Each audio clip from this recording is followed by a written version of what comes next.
اچھا یہ بتائیں شعیب شاہین صاحب کہ یہ جو فیصلہ تھا جس میں آپ بھی پٹیشنر تھے، اس پہ جو فیصلہ آیا تھا اس پہ ریویو پٹیشن فائل کی گئی تھی، ریویو پٹیشن کا بھی فیصلہ نہیں ہوا اور آج ایک 5 ممبر بینچ بن گیا۔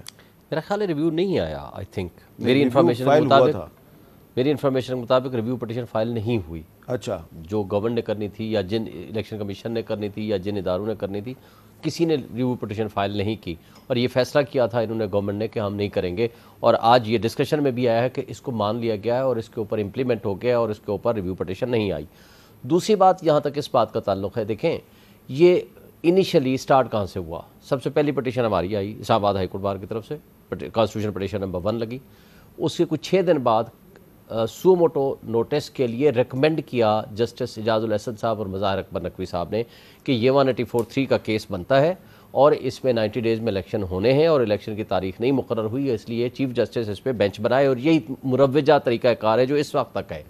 یہ الگ بات ہے جو جسٹس منصور علی شاہ صاحب نے لکھا ہے، یہ ہمارا مطالبہ رہا ہے ہائی کورٹ بار ایسوسیشن کا، سپریم کورٹ بار کا، بار کونسلز کا، کہ رولز کو امینڈ کیا جائے یا کانسٹیٹیوشن کو امینڈ کیا جائے کہ جس میں جو چیف جسٹس کا اختیار ہے، ڈسکریشنری پاور ہے جو اس وقت تک ہے وہ، اور سپریم کورٹ رولز کون بناتا ہے؟ یہ سپریم کورٹ کے تمام ججز بیٹھ کے وہ رولز بناتے ہیں، اور آج بھی چاہیں سپریم کورٹ کے تمام ججز بیٹھ کے، اور جس طرف انہوں نے اشارہ کیا ہے یا ریکمینڈ کیا ہے، یہ کہا ہے کہ سپریم کورٹ کے ججز بیٹھ کے فل کورٹ ان کو رولز کو امینڈ کر دے تاکہ کوئی کمیٹی بنا دیں جو کانسٹیٹیوشن آف بینچز بنائے۔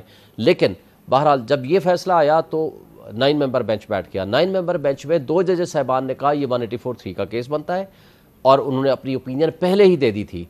اس پہ اعتراض یہ آیا پی ڈی ایم کا یا باقی کچھ لوگوں کا کہ جناب یہ جج صاحب تو فیصلہ دے چکے ہیں نا، پھر یہ انڈیپینڈنٹ کیسے سنیں گے؟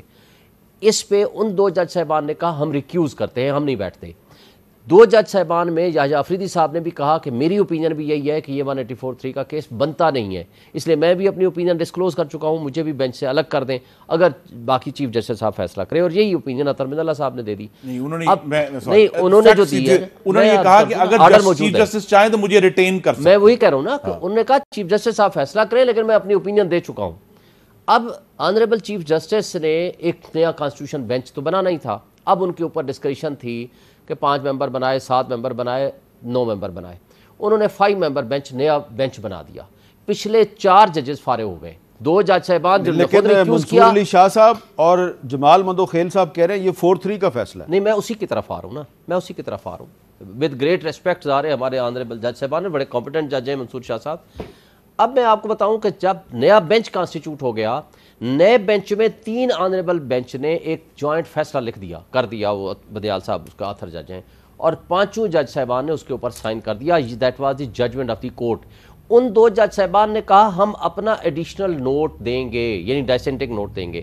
ان 2 جج صاحبان نے جب ڈیسینٹنگ نوٹ دیا، اسی تاریخ کو، 1 تاریخ کو اس میں لکھ دیا کہ یہ ہمارا ڈیسینٹنگ نوٹ ہے، یہ 184(3) کا نہیں بنتا، چونکہ دونوں ہائی کورٹ میں یہ میٹر سب جوڈس ہے، اور اس میں لکھ دیا کہ ہم اطہر من اللہ اور یحییٰ آفریدی سے اتفاق کرتے ہیں۔ اگر اس کو 4(3) تصور کرتے ہیں تو پھر یہ 5/4 تصور ہوگا، اس لیے کہ باقی 2 جج صاحبان اپنا اوپینین دے چکے تھے کہ یہ 184(3) کا کیس بنتا ہے۔ تو آپ ان 2 ججز کے اوپینین سے اتفاق نہیں کرتے؟ نہیں، میں اتفاق کرتا، یہ ڈیسینٹنگ ویو تو ہے، یہ ڈیفرنٹ ویو تو ہے، لیکن یہ پوری اوپینین تو ہے، but it is not the judgment of the court. Judgment of the court وہ ہوتی ہے جو میجارٹی میں ہے۔